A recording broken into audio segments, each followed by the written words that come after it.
you're gonna get free this time. Falling into a blue sky. Hello and welcome to You, Me, and the Elephant and Deb Air with. Crystal Hayes. So today, our elephant that we are going to hang with is why the bleep do I have to keep learning this same lesson over and over again? Dun, dun, dun. I don't know if anybody can relate, but there are these themes that can pop up in our life that seem to repeat themselves. Some of you may say, yeah, that's like my karmic message for this lifetime. We all have our different either versions or interpretations. One of the things that I've seen over the years, a theme is always going to come up. It's always going to repeat itself. I often watch people beat themselves up for it. Meaning that there's that whole, when we were kids, it's probably going to date me, be like, oh, I've been there, done that, got the t-shirt. I think that it's an interesting thing because I think those of us that are into healing or into our personal growth, into embodiment, into really being a conscious human being, a connected, aware human being, there's an identity that can kind of come with that of feeling sometimes prideful and hopeful. That sort of pridefulness along or in tandem with our very achievement based culture that says you've got to do well all the time or you're really not so worthy. We all have our own sort of upbringings and ways in which that threads through our life, but the collective piece of that, the common theme through it all, is that we all know the experience of going, I freaking knew that. And if anybody hears some really cool background vibes, it's my pug in so much bliss and deep dreaming mode. So enjoy. So today is really to just kind of step back a moment and ask some different questions or consider maybe even rewriting or doing a paradigm shift on how we experience when those times come up. When something comes up and you're like, oh my God, this keeps coming up. It's like Groundhog's Day. We feel, and they may have had a stint where that theme didn't come up. This is an important piece where it's like, wow, I really feel like I'm progressing. I'm more aware of my body. I know when my body's hungry, when it's thirsty. The same things are going on at work, but I don't feel as stressed. They're reporting all these really cool changes in how they interface with their life, internally and externally. And then this shit rolls around again and they're like, same, nothing. It's like everything's, it's, I don't even know. I don't think it's working. I don't know. I don't know what to do. I just feel like nothing's changed. Can you relate? Are there moments where you feel like as soon as that thread comes up, even if you've made progress, it's the thread that like takes you down. It takes you down in like seconds. And that's one way people will express to me, because what happens is most of our lives, or in this instance, most of your life has been anchored to that theme. So it becomes part of who you are. And because if the amount of energy that's anchored to that theme, to that lesson that keeps coming up that you feel like you can't quite get right and it won't go away, it pops up even if you make a little bit of change. If there's more percentage energy anchored to the identity of who you are in that, then it's going to feel like no change has ever happened. The other way that I see it pop up, which I feel for me, is that the theme pops up and it's like, oh my God, I don't know. I was doing really well. And then this is just sort of happening. And I feel like, and you said this earlier, Crystal, I just feel like I took 3 steps forward and now I'm taking 2 steps back. I can't quite catch a break. I know there's change, there's one step on that if my addition's correct, my addition subtraction is correct. So I'm making a little bit of progress, but I have to put a shit ton of energy into it to even get one step forward, basically, is what that's saying. And one of the things that I'll share with people is the visual of a spiral, like a spiral staircase. And when we are on this embodiment journey in awareness, that this theme, whatever that theme is. So for me, one of my themes is really being able to be clear on what I want to say. And I've heard this for so many people, is really using your voice. So in my case, using my voice and actually knowing how I want to use it and knowing what I want to say and not freezing in a moment. And there's so many different ways in which that can come out. That being said, as we grow, we have greater access to energy and therefore greater access to perception and greater access to a capacity that we didn't have before. And when that happens, it is going to call that theme back up again because it's ready to grow. It's ready to actually grab more nuggets to come back into wholeness, to actually catapult your expansion, your growth. One of the things that I've told several people, and I see it in my own life, is expect it. Culture kind of always telling us like, hey, this is the lesson. You get it. You've been there. You've gotten the t-shirt. You should know this already. So right. Embedded into our relationship with the culture is a lot of self-judgment, because if we are prideful on being accountable, if we are prideful on being a good person, if we are prideful or value our personal growth, our embodiment, our consciousness and humanity, we're going to have that built-in story that goes, what am I doing? I'm a fraud. Totally. But the paradigm shift is this. When you are on your journey and you are committed to valuing life, and when I say that, it's valuing your willingness, love to witness others and witness yourself, your willingness to find connection to places that have been disconnected, your willingness to see more than you've been willing to see prior. You will always go up that spiral staircase so that when that theme comes up again, A, expect it. B, know that there is a different human being, a different version of capacity of human being that's interfacing with the theme. Now that is an invitation that I accept. I wish you could see Crystal. I wish you could see Crystal's face. She was like, oh, like it's kind of the way Valentine, my pug, like he just looks at me so loving. Like it was like you just have big open eyes, like, yes, please. I think that we all have some aspect of self-judgment that will come up when we've learned it, quote unquote. I'm putting my quotes up, learned it before, learned it. And just know that life is learning. So if you can just be, I'm learning it, and that there's different moments in life that there'll be peak learning moments. So imagine coming in and you're like, Jesus, I was in this moment and I had this complete opportunity. I'm going to use my example of my voice, right? And I could have said this, and guess what? I didn't. When am I going to learn? And I could come in and I could say, Crystal, I need a moment. I need a moment with you. Would you witness me? Where I can say, Crystal, instead of going, for fuck's sake, I am so mad at myself. I know better. I know better. Now, we're going to talk a moment on how we can be with that piece, because being with that piece that is frustrated, being with that piece that is angry, that is sad, that is self-judging is very important. Yes.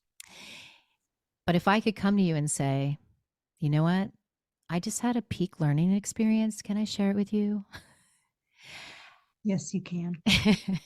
How might that be a different doorway in to being able to arm yourself with different energy and a different way of support and movement through a peak learning moment, and that the expectation is not that it's gone forever, that the theme is just a theme of life.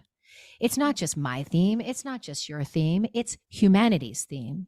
And there's the learnings, what we get, and the ones that keep coming around. We may have ones that stick to us like sticky paper. They need attention. They deserve attention. But let me remind everybody that it's a lens to humanity. So that when you bring attention to your own sticky learning themes that keep coming up for you, you are also giving attention to a theme for humanity. So the attention for you is not just the attention for you.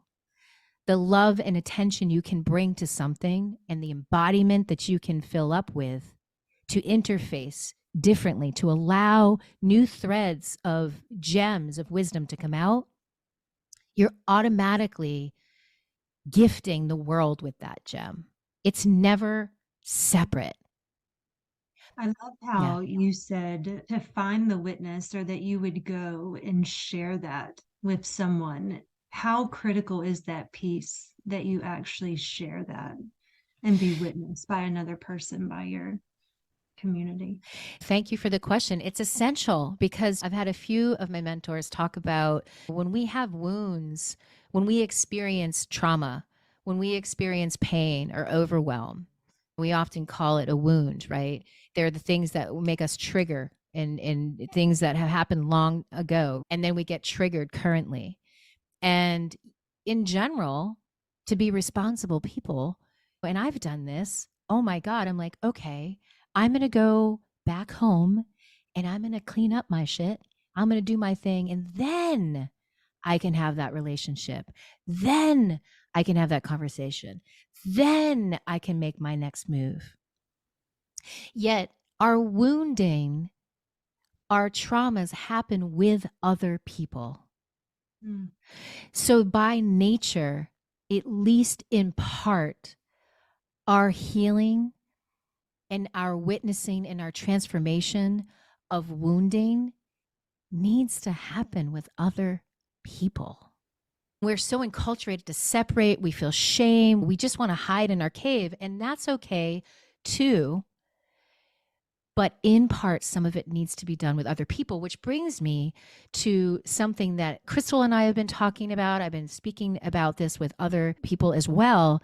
And that is consciously, there's a difference between having your friends and consciously choosing peers or friends.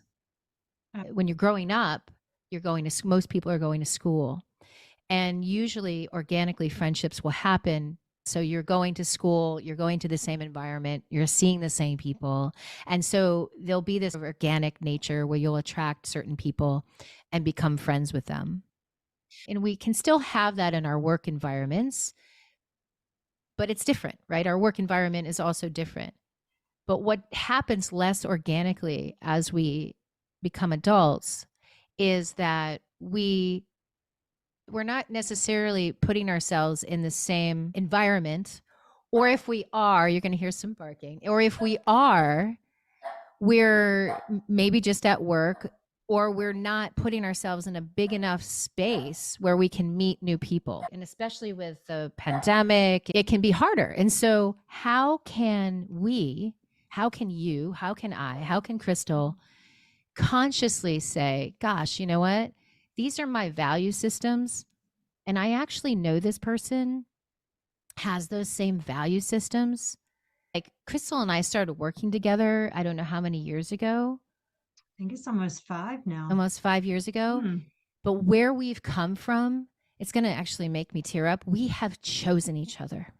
Yes, absolutely. And we've chosen each other because what revealed itself as we became more intimate in revealing ourselves is that we do hold the same values. And we have conversations where we're just rapping, but we also have moments where I say, can you just actively listen? We use life tools in which we create a container where some of these nuggets of what we're speaking to in this particular episode, which is What if this shit keeps coming up and I feel self-judging and I don't really know what to do? And maybe my nature is just to complain about it. Maybe I'm a complainer. We know you're out there. We complain. We're going to project onto other people, but secretly we feel kind of shitty about that because we know that we have some part in it. Or we get really quiet and we just pretend we didn't see that. The elephant is sitting on our head. We don't know why our neck is killing us, but we're just going to keep riding the train. We're going to be like, it's great. I'm fine. I'm fine. I'm fine. That is like the killer of our society is status quo. I'm fine. It's all good. Everything happens for a reason. Well, yeah, if everything happens for a reason, let's look at the elephant that keeps coming up saying there's something there that wants your attention.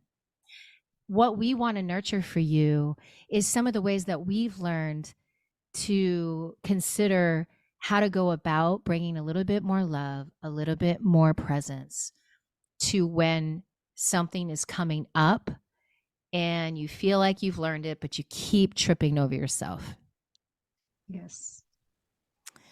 So the first thing, Crystal, which we talked about was, and you were saying it so beautiful. The first thing is, if you can find somebody that you can trust, and you can say, hey, this is not a normal conversation, but can you just hang with me for a minute? This thing is coming up and I just want to recognize it.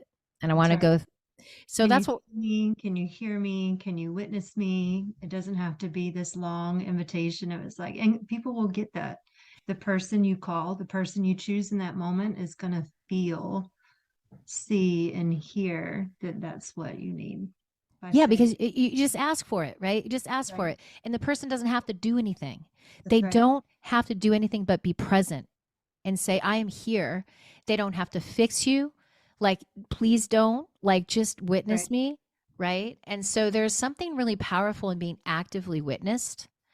It's like when you go, okay, I plan on making $1 million this year. Ooh, I just said it out loud. People are hearing. I have butterflies in my stomach. So there's something that becomes much more impactful when we can have witness. It activates it. And in the other part of that, that is the whole exchange of our humanity. When we have a witness, in my story, there's a thread of you in there.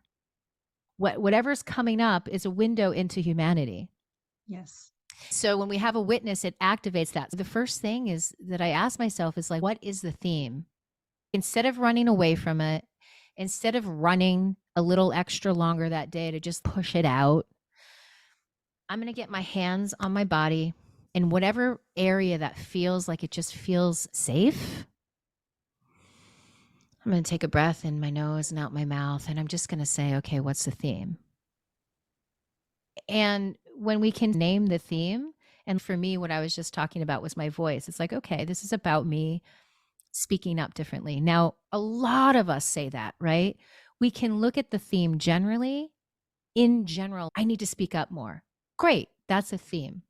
Mm-hmm. And in this moment, how did that come out? What is different about this particular moment? What I notice, I'll use a personal example, is that I was noticing that when I'm around men, this happens. Very different when I'm around women. When I'm around men that have an aspect of power, and I don't feel like they have power over per se. They could be kind, but that they hold a sense of power in my perception. I get quiet. And it's not that I'm not comfortable with them, but I notice that I don't think about what I wanted to share until after I leave. It's insane. And what was cool about this last time is I was sitting with this person and he was sharing some things about this event, and I wanted to be present because there's also that like, oh, I wasn't there to try to fix anything or give him the magic bullet. I was just really taking it in. But my growth point was, wow, when I'm in the presence potentially of men that I think are in power, is I don't speak as much. And I don't think it's about how much I speak. It's about the access. It's about a reroute. And so I don't have to know anything about but except for that's the theme. Now, the second thing, the second piece, so that's the seeing. I'm seeing what it is. And the next piece is, what is the longing for me that's coming up under that theme? What's behind? Because here's the thing, any theme of learning that comes up is literally fueled by a longing. It wants you. It is not a mistake. It is literally fueled by a soul longing, which is a flavor. Then yes, oh, that's so key. That's critical. I need you to say that again. Please. That every theme that comes up that we may be stuck on, a learning that keeps coming up, like, oh my God, I didn't use my voice. It is literally coming up because it's being fueled by a longing. It's a soul longing coming to you at your doorstep. We're enculturated to think it's a mistake and it's on us, and we want to just push through it, rah it, ignore it, whatever, that we fucked up. Like, why can't I get it right? In actuality, I mean, I have chills saying this because I can feel it in my body. It is literally a longing coming to you saying, I'm here. It's time. And sometimes that gets really strong and we feel stuck and we can feel it. We're just like, oh, there's sound that comes with that. I'm so stuck. And then sometimes it is so deep and quiet, but every single cell is vibrating with it. That's the second piece, is just acknowledging and asking, what is the longing that is fueling this theme? I'm going to cry. For me, I can feel it. The longing is that it's time for me to be seen more visible by the world. My soul is saying, you need to touch more people. You need to rise up so you can be seen more. That's the longing of my soul. And the emotions that come up, what is the longing and what are the emotions, at least right now, that are associated with that? And part of that is it's a sadness. And I know that part of that sadness is, I'm about to be 56. What am I waiting for? So it's that sadness of missing out on life, I think. There is a frustration at times. I don't feel that right now, but I certainly know there's a frustration. I felt it in this conversation with this man and going, oh my gosh, now I want to reach out to him, but now I feel stupid. I feel frustrated because it's past tense now. You know, what part of me wants to do that? So some frustration. I think it's really important when you can ask yourself, what is the longing? Don't ask yourself what you're longing for. Just say, what is the longing that's coming up to meet you? It's already there. And pause. Get your hands on your body. Trust that the longing is already present, or else that theme of learning wouldn't be up. That piece that you keep coming back to with the longing, knowing myself and how quick I like to go to, well, what do I think? What should I do? This structure, this list, this action. Every time you said the word longing, my heart just like got warm. I was like, I'm in a different place just with that word, as it's a breadcrumb that's leading me into a deeper pause, a deeper breath, a deeper dive question almost of, what is your heart longing for?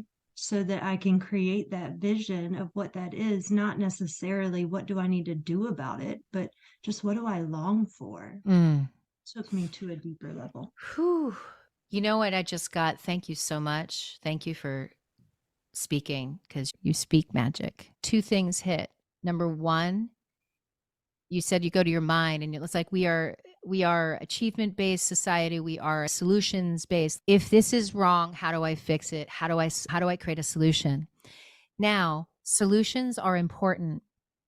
But what happens is when we create a solution without the actualization of the energy that is needed for that solution, that solution isn't really the solution. It's a bypass, and it will not be sustainable.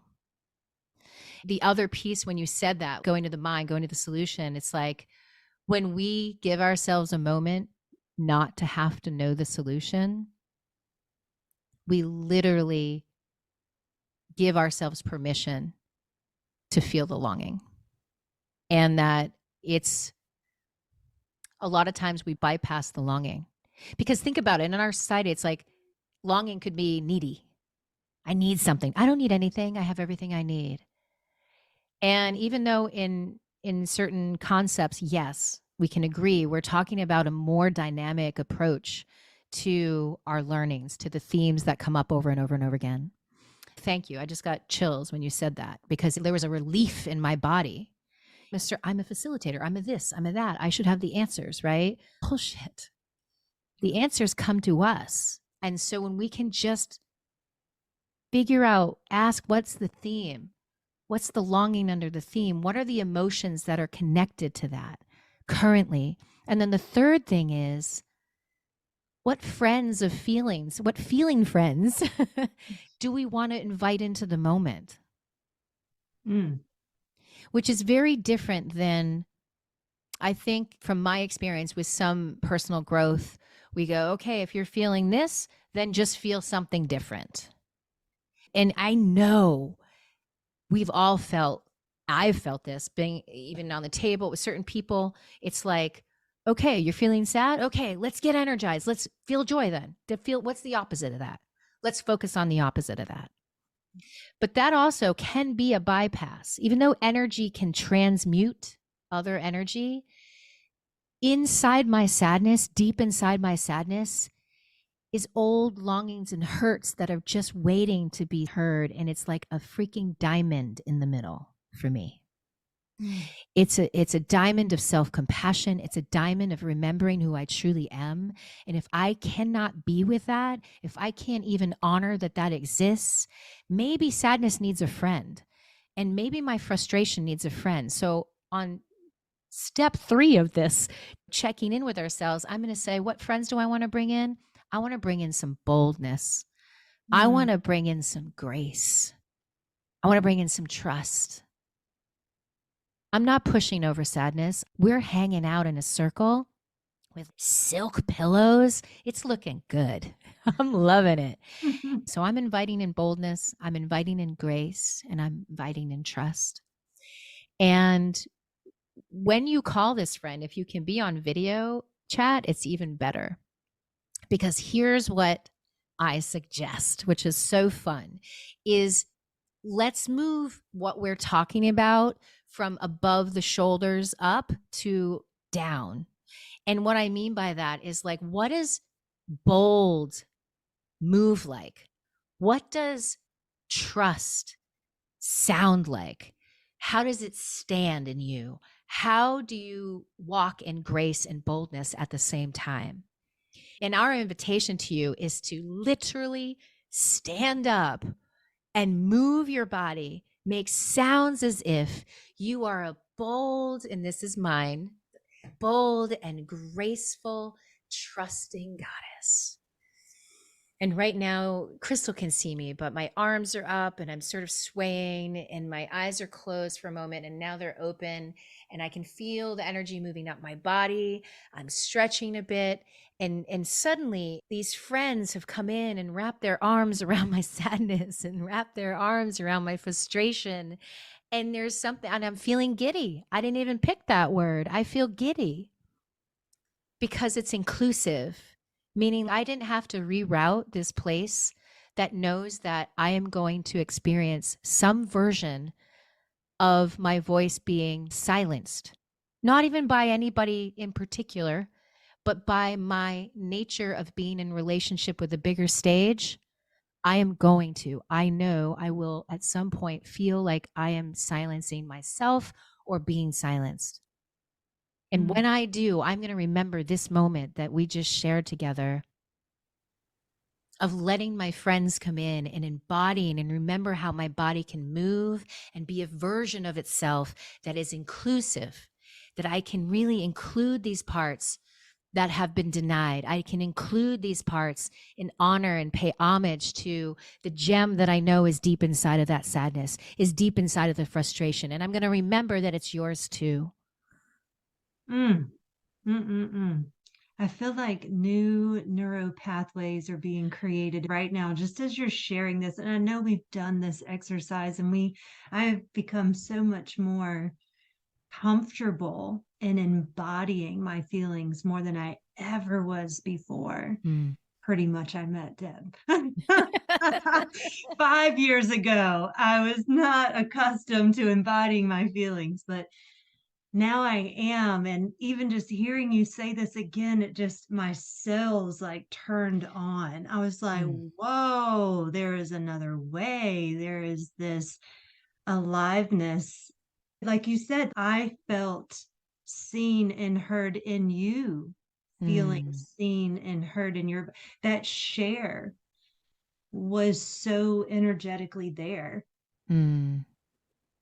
It's contagious. It's Yeah. the right kind of contagious, if there is Amen. Amen. so Yes. good. It is contagious. That's it. And that's what I mean. It's like when we do this here and we have a witness, I can feel it in my cells. I was like, this is a body sermon today because it is the gateway in. It's the very gateway in so that you're not repeating exactly the same thing, but that the next time you go on that spiral, there's more of you interfacing with that theme. There's more of you and your wholeness because you've now embodied it neurologically. I felt the same thing. Literally, my wiring was like, whoa, whoa, whoa, whoa, and I was feeling it. And that is the power of naming the theme, the longing underneath, accessing the feeling of that, right? The energy, and then adding in more friends of feelers and moving it, being it, acting it out, because it's very different. Try this at home. You know, they say, don't try this at home. We're saying, try it at home, folks. Definitely try it at home. It'll feel weird. Try to be bold. Try to move it. You'll feel when it's stuck in your head, your body is not going to want to move. Your body will not Note lie. to self, Crystal. Note to self. You're totally calling me out. What a good marker. I'll remember that. Yeah. Whew. I don't know about you all, but this one really impacted, sank in. We would love, of course, to hear some of what you are taking away from this. And also, please share your stories, meaning what are your themes? Because I can promise you, whatever your theme is, other people are going to have that. So by sharing in this way, people are going to be reading these comments and they're going to say, me too. And in that, there's an exchange. We are, even though this podcast is quote unquote virtual, all life happens through vibration, the vibration of our voices, through the energy we embody as we share. I hope you can feel this in your cells today, that when you ask yourself, why do I keep having to learn the same lessons? That number one, you can see it differently. See the theme. Give it a moment. Number two, feel it. What's the longing underneath and what are the emotions associated in that moment? And number three, be it. Add friends of feeling in. It could be playful. It could be powerful. It could be strong. It could be graceful. It could be giddy. It could be sensual. It could be majestical. It could be whatever you want. Look into the dictionary and I want you to find the most amazing adjectives that you can throw in there and embody it, move it, be it, and then just stop and let the magic happen. You don't have to do anything else. You don't have to jump to the solution. You are the solution. When you pause and you see it, you feel it, you be it, magic happens. Thank you so much for spending this time with us. We absolutely value this. We know that time and energy is invaluable, and that you're sharing it with us is just such a gift. Thank you. Thank you. Thank you. Until next time. And now, Trevor Hall with Blue Sky Mind. It's in and through the body.